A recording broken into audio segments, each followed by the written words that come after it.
अस्सलामुअलैकुम स्टूडेंट्स, उम्मीद करती हूँ आप सब खैरियत से होंगे। चलिए आइए शुरू करते हैं अपना आज का सबक।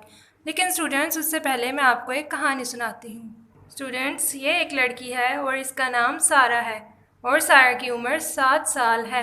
चलिए आइए मैं सबसे पहले आपको सारा की रूटीन के बारे में बताती हूँ। सारा सुबह सवेरे उठती है और सुबह उठते ही सारा सबसे पहले अपने हाथ धोती है। ये देखिए स्टूडेंट्स लिखा हुआ है हाथ। और स्टूडेंट्स फिर सारा हाथ धोने के बाद अपना मुंह धोती है।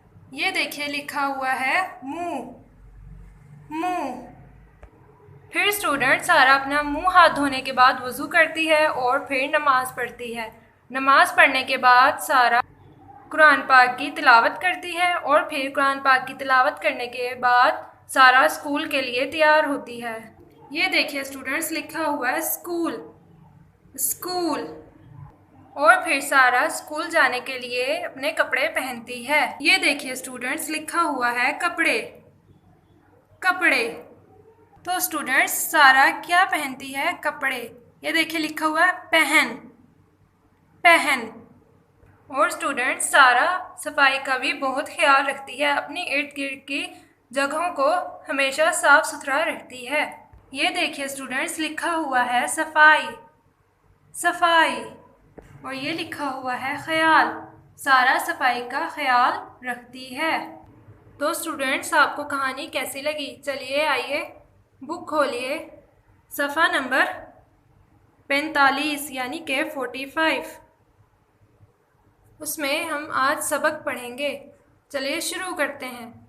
मैं ज़ारा हूँ। देखिए बच्चों ये बनी हुई है ज़ारा सुबह उठकर क्या करती है? मैं सुबह उठ कर मुंह हाथ धोती हूँ।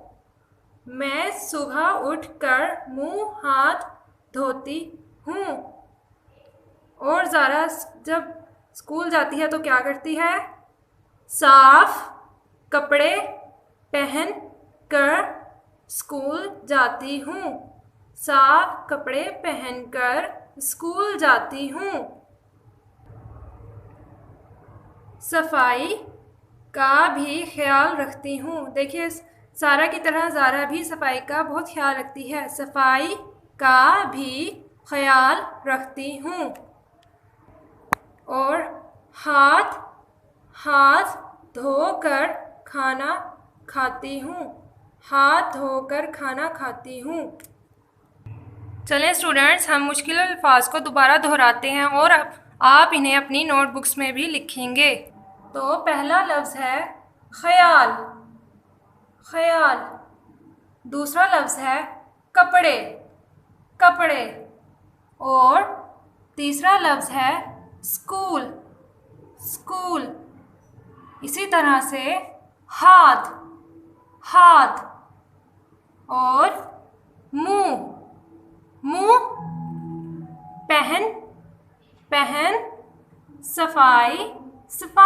सो स्टूडेंट्स आप इन सब अल्फाज को, मुश्किल अल्फाज को अपनी नोटबुक्स में लिखेंगे। उम्मीद करती हूँ आपको आज का सबक अच्छा लगा होगा। अल्लाह हाफिज़।